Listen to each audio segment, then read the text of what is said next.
starting over. Hmm? Okay, I'm gonna start over. Introduction. Yeah. All right, let's do it.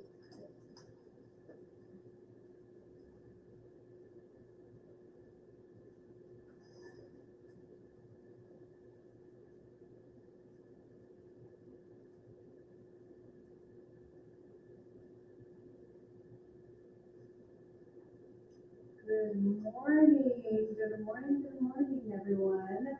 We are here today. It is 10:18 on a beautiful Wednesday, 7/27. Already July, almost ending the month of July, so time is definitely flying. Really exciting because August is just right around the corner, and as many of you know, August is a busy month for us. We do have the Columbus River Festival coming up next week, August 6th.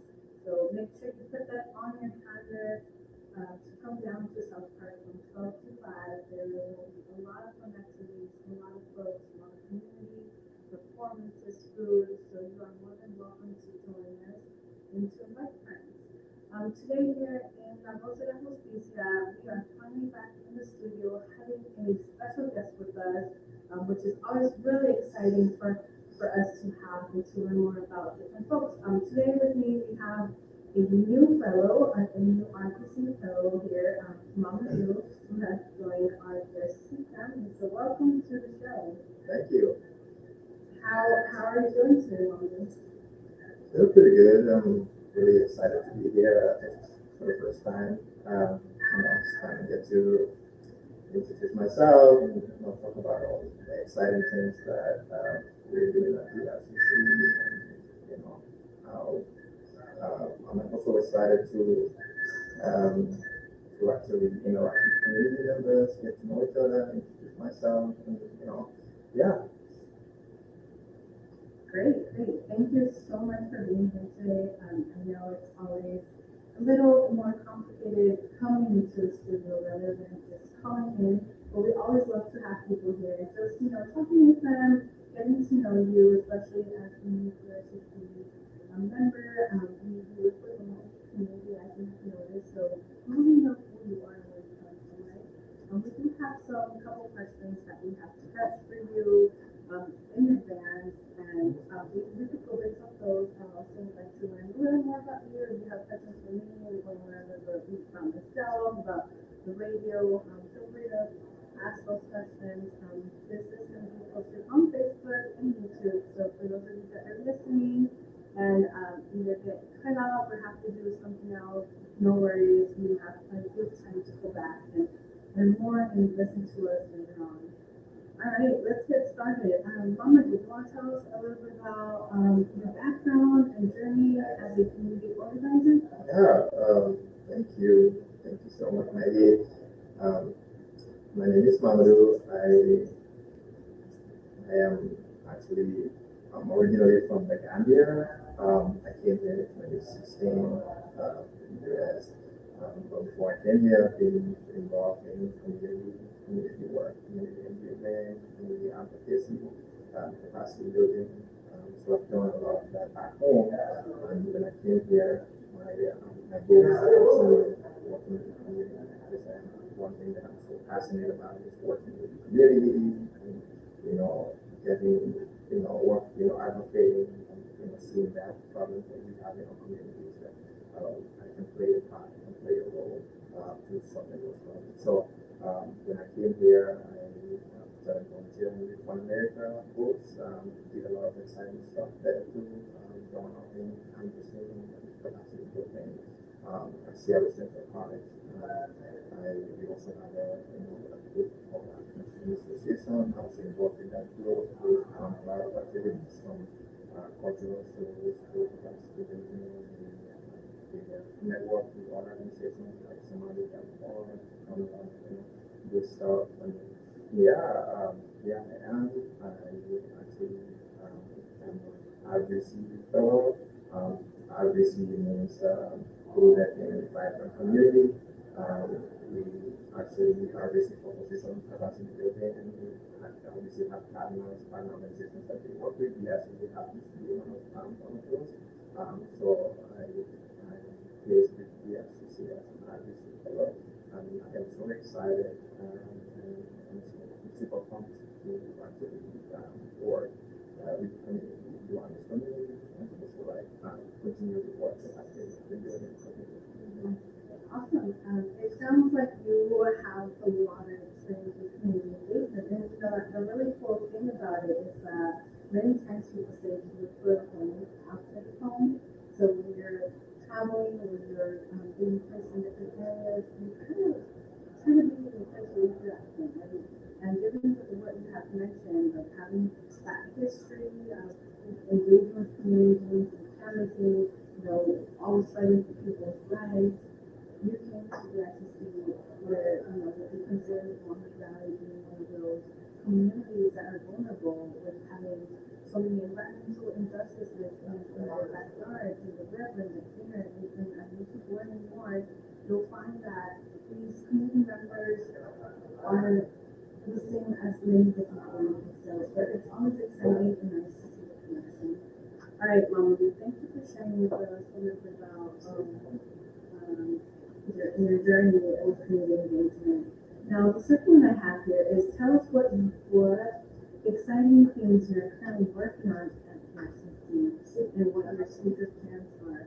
And just for those of you that are listening, I also myself, I'll give you a little bit of time to think about your answers. I was also an IBC fellow, and this fellowship is a 2-year program. So Mama, you will be with PRCC 2 years as a fellow, and then there is a lot of work to be done, and we have been doing a lot of work in the past year. So Mama has a lot of time to do. I'm really curious to hear, Mama, what kind of plans do you have, and what kind of visions do you see for yourself in this level? Yeah, thank you. I received all that amazing work you're doing at the ICC. That inspires me, I think. You know, with how you're able to, the role that you play in the community is so important. And, if I can see myself a few years from now, 3 years from now, I just really want to, be engaged in the community, and be able to help, create that trust between the community members, between the community members, because I feel like that's a very important thing for every community. There to be trust, for them to be able to come together and discuss issues, be able to consult with each other. I think that's an important thing. And also like good relationships. My goal is to build relationships individually with people and be amazing people. And also with community members, build relationships with community members, and that also helps in this work. If you have, the better relationship that you have with community members, you can be able to work with them. And, you understand the community, is also very important. So that's part of my goal is to be more engaged in the community, to see more trust and those things in the community. And also like we're working on this climate change project, climate change resilience project with the community, which is we're working on right now.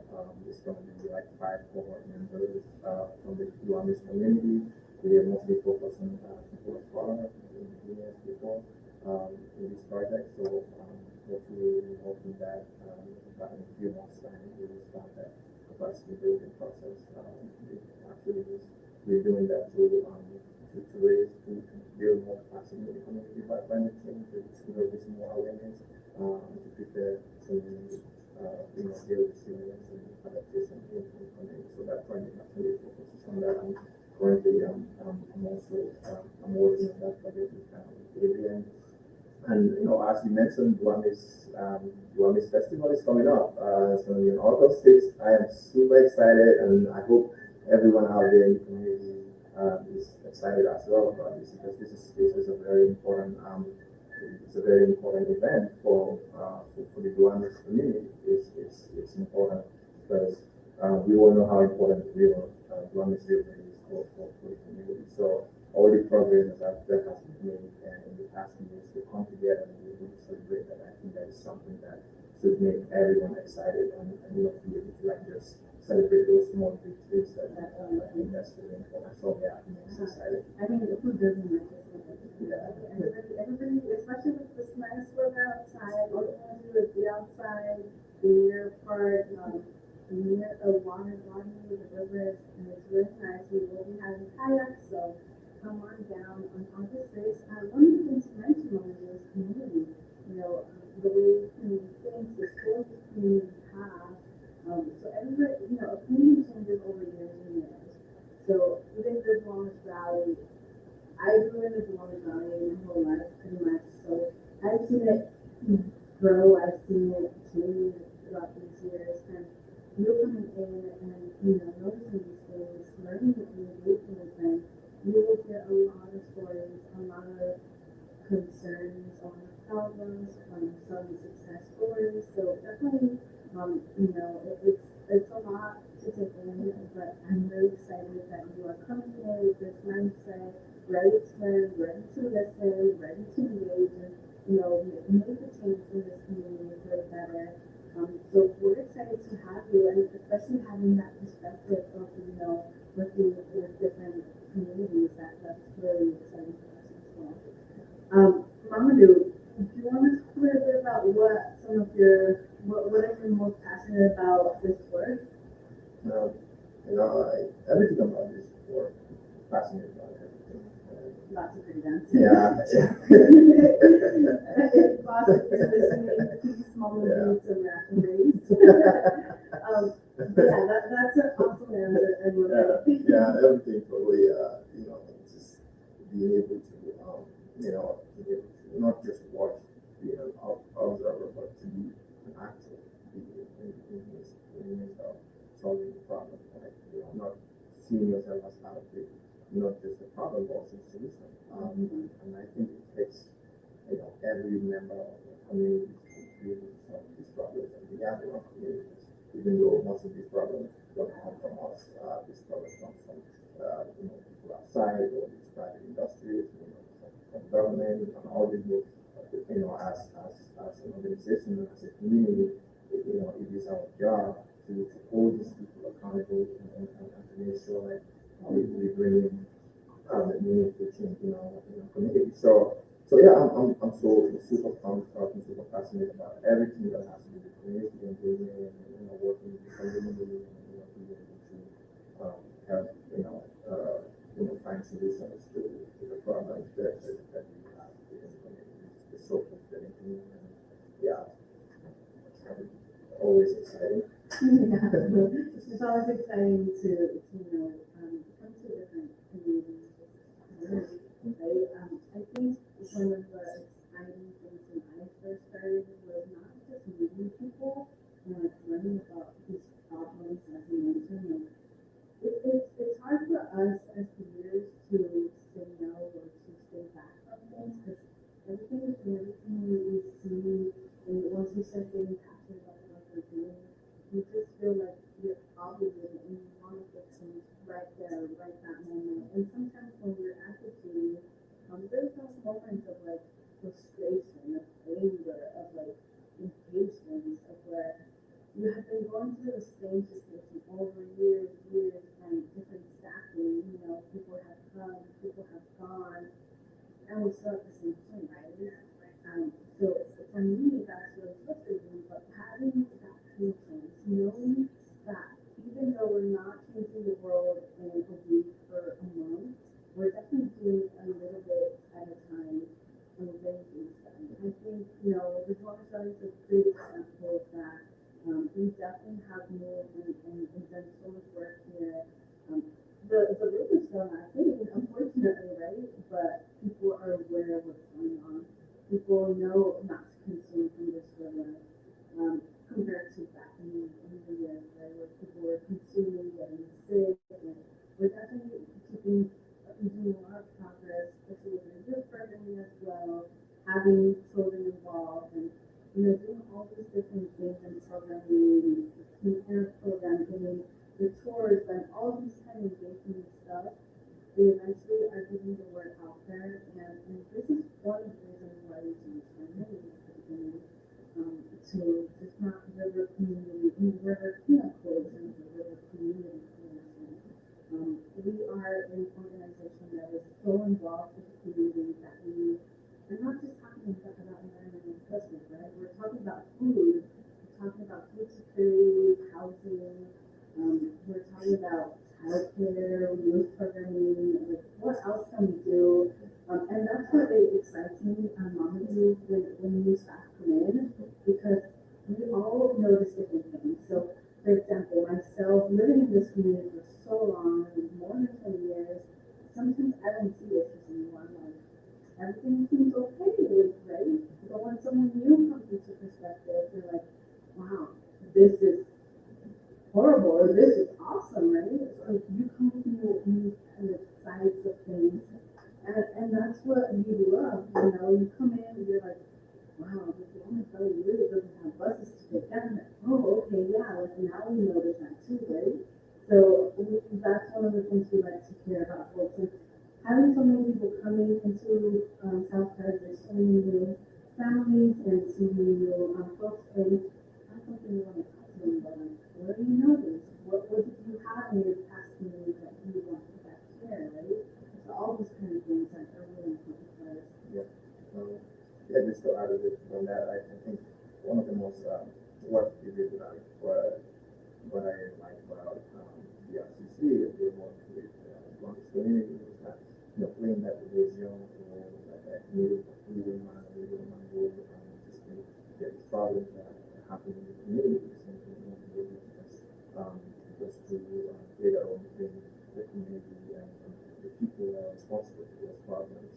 And I think that's really that's a very important role that they're playing. And we want to get to a point where community themselves can advocate for themselves. Because they know these problems. It's like they live with these problems. And I think place within is one of the most important things in the RCC. What they do is like we want people to keep their places. We want people to get jobs where they are. And I think this is something that we can really see when we go to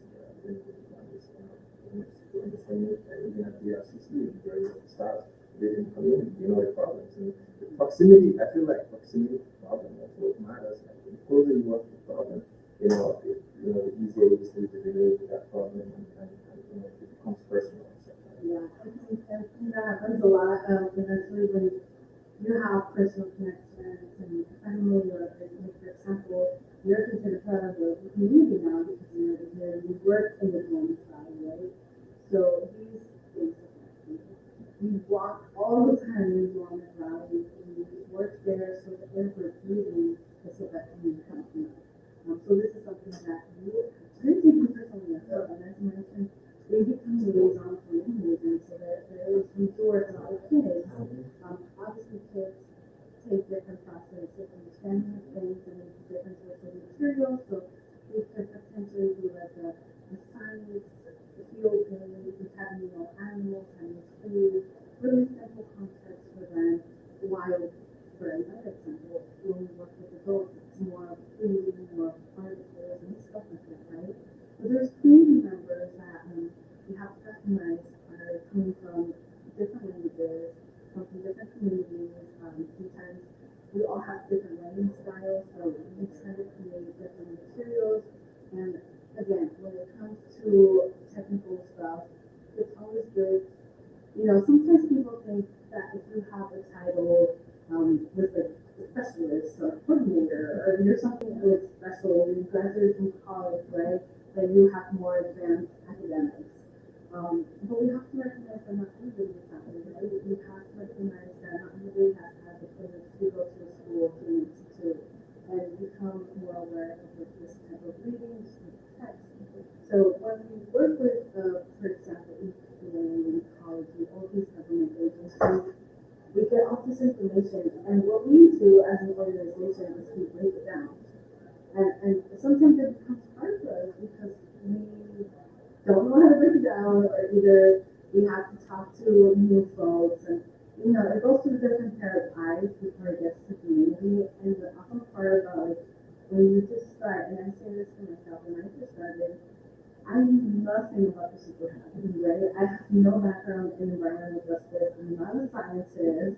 Like my studies were completely like about something else. So when they were talking about like the Superfund site and the little PCBs, I'm like, what is this? Like I know rivers can tell me, right? But what are these things saying? What are you trying to say? So working aside some of our staff, like and all the staff, I was able to understand even more and just able to break even more down.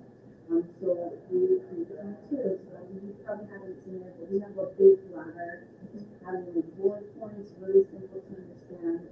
Talking about it with the fish lines, what process is going now. So when people come in, like I ask them, when is the river going to get cleaned up? You have like 30 seconds to catch their attention, so you have to kind of not say, oh, well, this is the technical work. You have to really just say, okay, we're in the process of like a study or we're doing this, and be very simple about it. So Yeah, I mean, I just want to add a few things on that. I think one thing I learned about this community work is that you don't need a degree to be to work with the community, to help your community. You do not need a degree to know that there are problems in the community, to know that rivers is contaminated, to know that they don't get clean air. It's just that things that happen to us in the communities. And also, one of the things that we mentioned is college is not for everyone.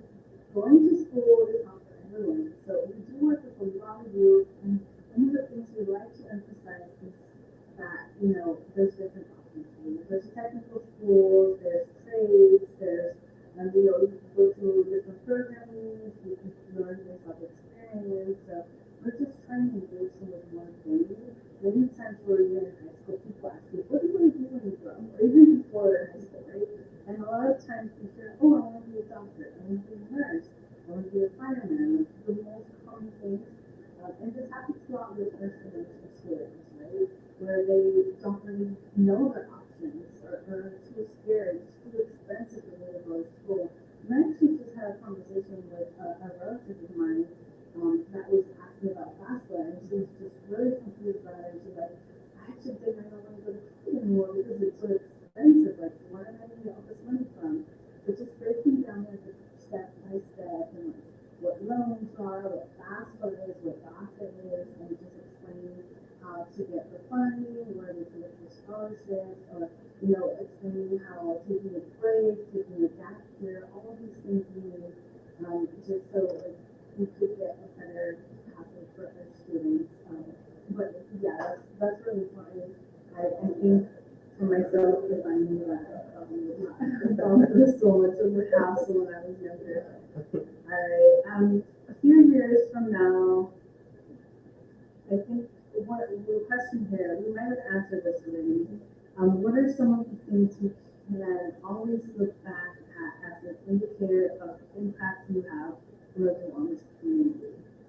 Yeah, I think I touched on that a little bit earlier, but just to have a community that is well sensitized and capacitized on climate change, because climate change is how to keep climate change resilient. Just a river that is more cleaner than it is right now. The climate change is really what I want to see. And I think all efforts that we are making headed towards that direction. Mama, when you grew up, did you grow up near a river, a water part, like a lake, or ocean, anything like that?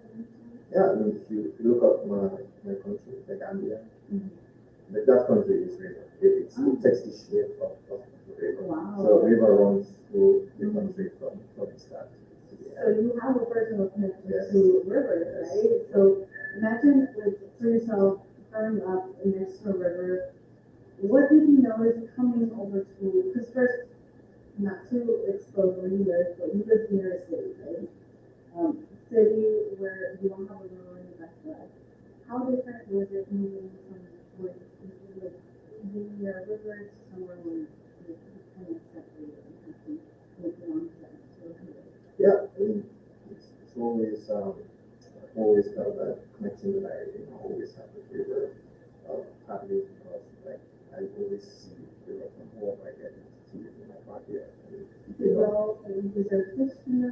yeah, a lot of fishing, like, our livelihoods depend on it. People fish, people, sell their fish, that's how they feed their families. So it's a livelihood. So with this, the climate change threatening livelihoods, it's just the community realizing that this is just something that is coming for us, it's coming for our livelihoods and stuff. So back home, seeing that happen in community as well, when I started, DRCC, you can see that this problem is here too. Like, I think this is just something that, I get more passionate to be even more involved. For me, it's personal, it's personal because river is not just a place that you can go kayak, that you can go do all this fun stuff, it's great, but river, it's life, it's our life, directly connected to our lives. Yeah, it's something we have to take care of, right? And it's like a plant. Many times I think about nature as a plant, and where, for example, if you buy a lasting plant and you can water it, take care of it, make sure it's good and take any care it needs, it will die eventually, right? So a river is the same way. And when I think of the Guamas River, I personally only have connection to the Guamas River, so I can't really talk about other waters, is the fact that many of these industries that are here, they came and they never really took care of it. They didn't really do it. Instead of taking care of it, they harmed it. And so now when we're at this stage where it's so bad, many folks, when we're looking at taking care of it, like changing, making changes, recognizing the climate change. So I think it's a global issue, not just like the Guamas River thing. And we see many situations like these occurring not just here, but in different areas of the world. And there's always a connection. I personally think that water connects, water bodies are connected.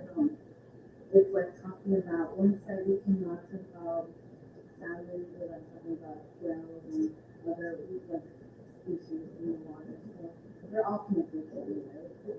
All right, so it looks like we are running out of time, but before we get going, Mamadou, time flies here in the studio when you just go into a conversation. Is I'm really curious about, what you have learned so far at DRCC and what you expect, what some of your goals are as a fellow person and what you want to This was a very good question. you were to ask me that. Give me 4 minutes, 5 minutes, a lot of things to think. Even though I've only been in the RCC for 1 month, so I've learned, It feels like you. yeah, I've learned so much. It's not just what I do, but other people do, like what y'all do, focus on, air, like air quality, improving air quality. These are the things that I learned before the RCC was things that I'm working on now. Previously, I had a really good experience, and I think that, coming to the RCC and getting exposed to a lot of, like, new dimensions and new things about climate change and how it is today.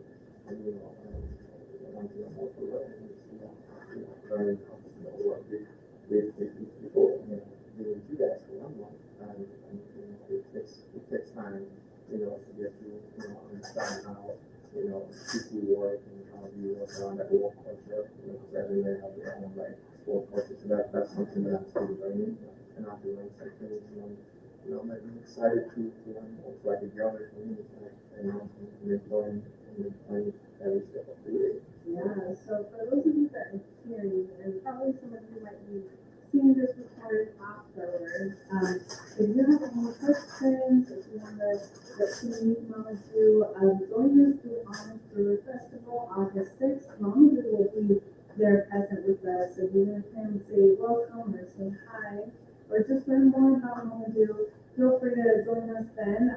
Mamadou also does have an email with us, so it is mamadou@drcc.org. His focus, you want to talk about your title and what exactly you're working on, or we can talk about capacity, community capacity specialist, capacity building. So it has to do with what we're doing, this project coming up with climate change.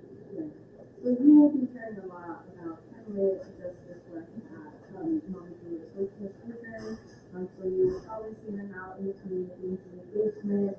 If you have any questions about what change, the criminal justice, the criminal experience, feel free to reach out. I know those are all really technical words, and sometimes, you already know what they mean, we just don't know the names for it.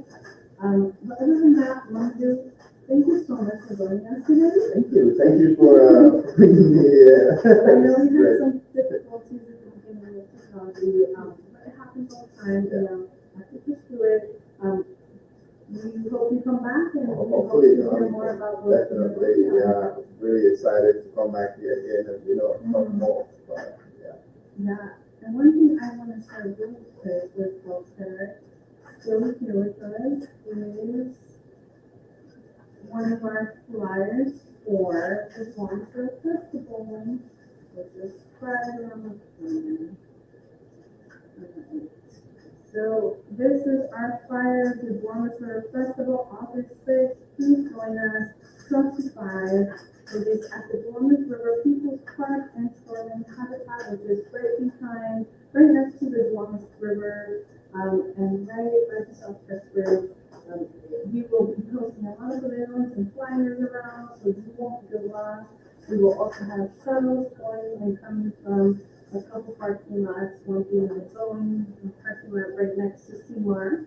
So feel free to come commute down to the valley, biking, walking, rolling, or carpooling would be awesome. Other than that, Mama Drew, thank you so much for joining.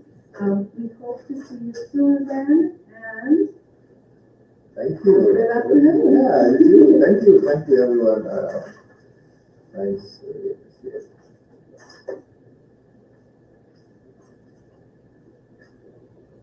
You're good? All right, cool. Time flies. We're here, right? Yeah.